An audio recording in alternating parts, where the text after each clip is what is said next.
একবার পড়ি নাকি, আর ঈদুল আজহার একবার। এই নামাজ তো অনেক সময় আমাদেরও ভুলে যায় কি না? জি। এই জন্য ঈদুল ফিতর, ঈদুল আজহারের অতিরিক্ত 6টা তাকবীর। কয়টা তাকবীর ভাই? 6টা তাকবীর আপনার আমার কি বলতে হবে অতিরিক্ত। এখন খেয়াল করে তাকবীরগুলো।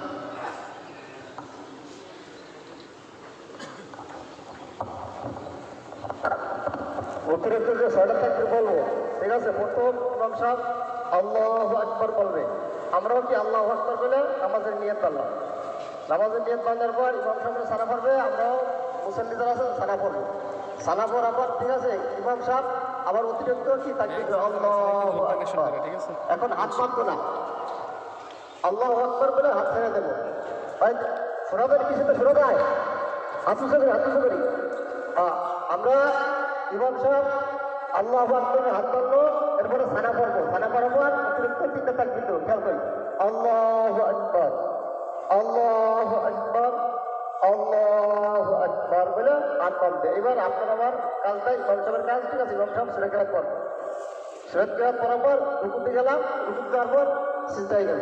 প্রথম কি এক রাকাত হয়ে গেল, 3 তাকবীরের সাথে এক রাকাত হয়ে গেল। এখন দ্বিতীয় রাকাতে আবার কি ইমাম সাহেব পড়তে, আমরা অল্প উঠে ইমাম সাহেব সূরা ফাতিহার মধ্যে একটা সূরা মিলাবে। একটা সূরা মিলার পর তারপরে কি আবার 3টা তাকবীর, আল্লাহু আকবার, আল্লাহু আকবার, আল্লাহু আকবার। এবার তাকবীর থেকে রুকুতে যাবে। বুঝতে পারবেন? প্রথম রাকাতে শুরুতেই আর শেষের রাকাতে কি শেষে। ঠিক আছে? সব আপনারা বুঝতে পারছেন সকালে ইনশাআল্লাহ। নিয়ত কি আমরা কি আরবিতে যদি পারে আর পড়বো না। নিয়ত আমরা ঈদুল ফিতরে দুই রাকাত ওয়াজিব নামাজ অতিরিক্ত 6 তাকবীর সাহিত্য এই জন্য পিছনে আদায় করতে আল্লাহু আকবার। ঈদুল ফিতরে 2 রাকাত ওয়াজিব নামাজ অতিরিক্ত 6 তাকবীর সাহিত্য এই জন্য পিছনে আদায় করতেছি আল্লাহু আকবার। এই যে বাংলা নিয়ত এই থেকে ডাউন করেন। ইমাম সাহেব যে নামাজ পড়তেছে, আমি এই নামাজ পড়তেছি, এটা হলো وأن يصلي الله تعالى ركعتي صلاة العيد متوجها إلى جهة الكعبة الشريفة الله أكبر.